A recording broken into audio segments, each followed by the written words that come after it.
Llega tu primer día de semiología.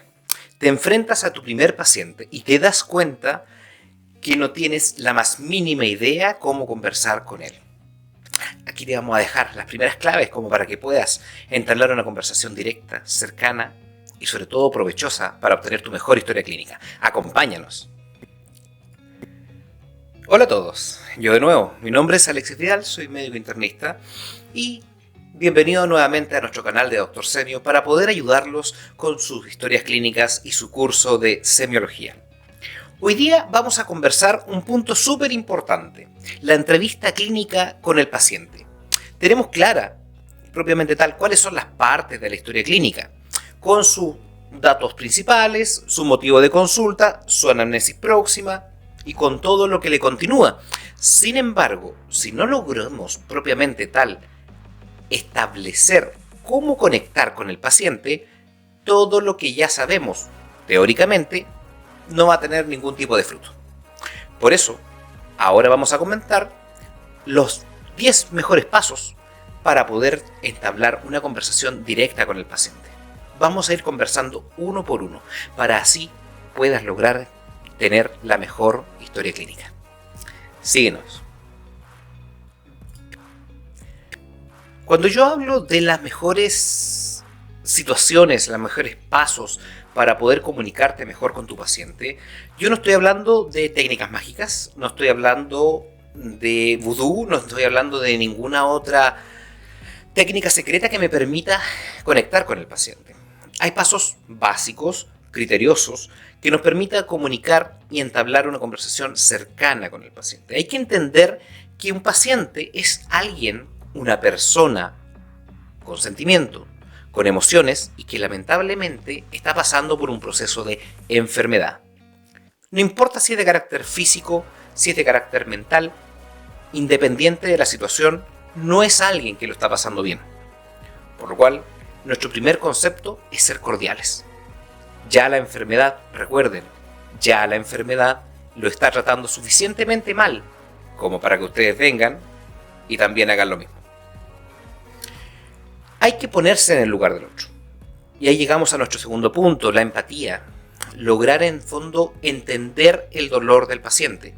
Y con esto no quiero decir que tengan que ustedes sentir el dolor propiamente tal, ni caer en la amargura propiamente tal de la enfermedad, de lo que le está pasando al paciente.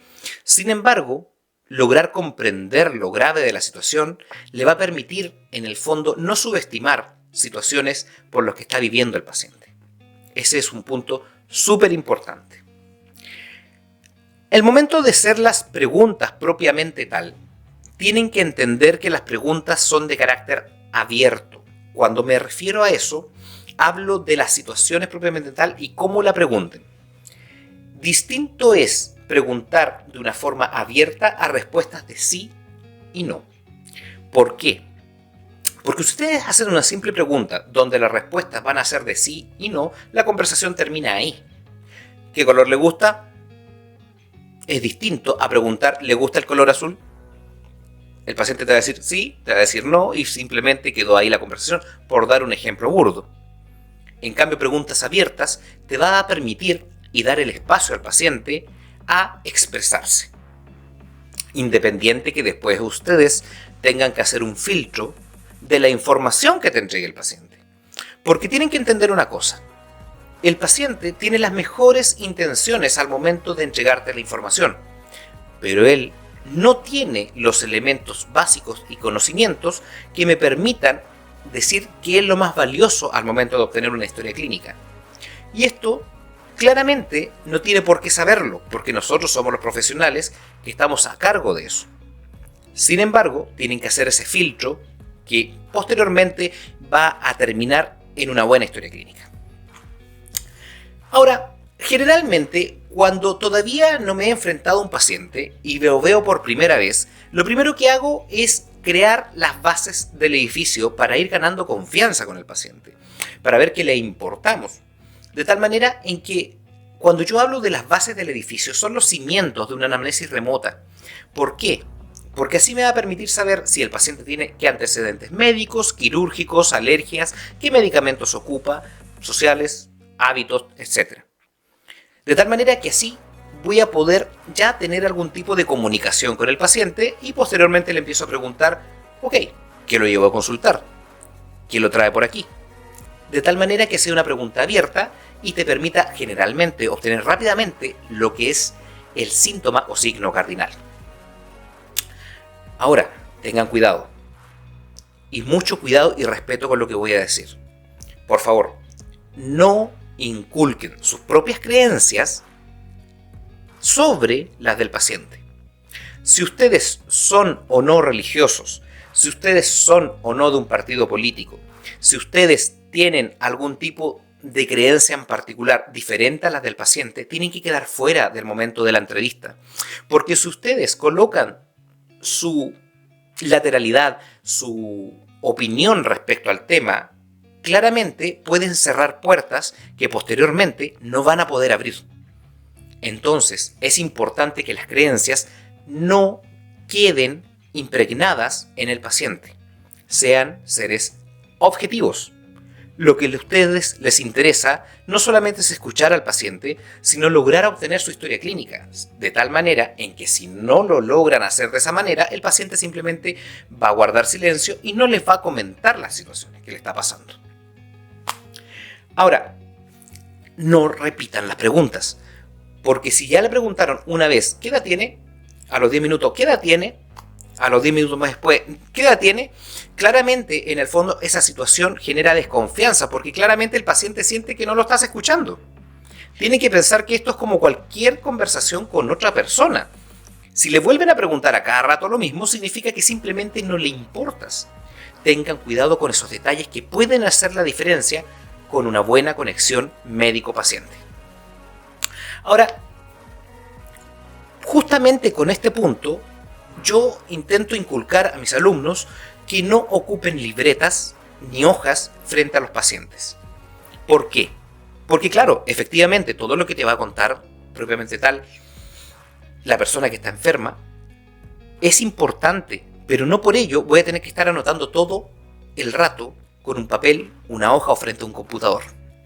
Intenten mirar al paciente a los ojos. Intenten no olvidar que son personas.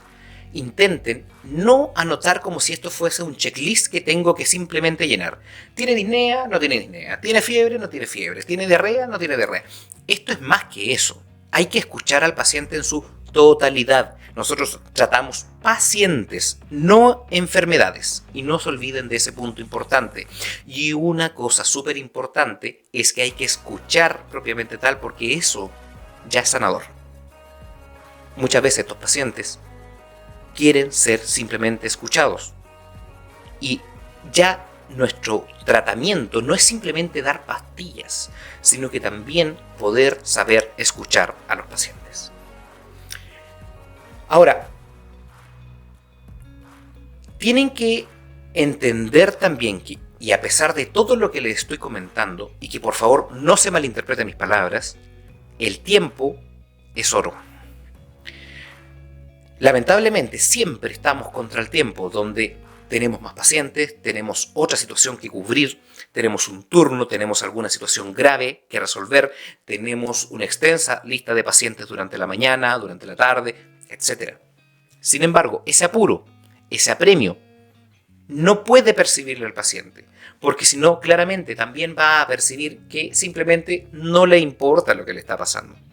Por eso es importante que, a pesar de que ustedes estén apurados, estén acelerados por intentar resolver la situación lo más rápido posible, eso no tiene que influir en obtener una buena historia clínica, eso no tiene que influir en que se olviden de los distintos pasos propiamente tal de una buena y completa historia clínica.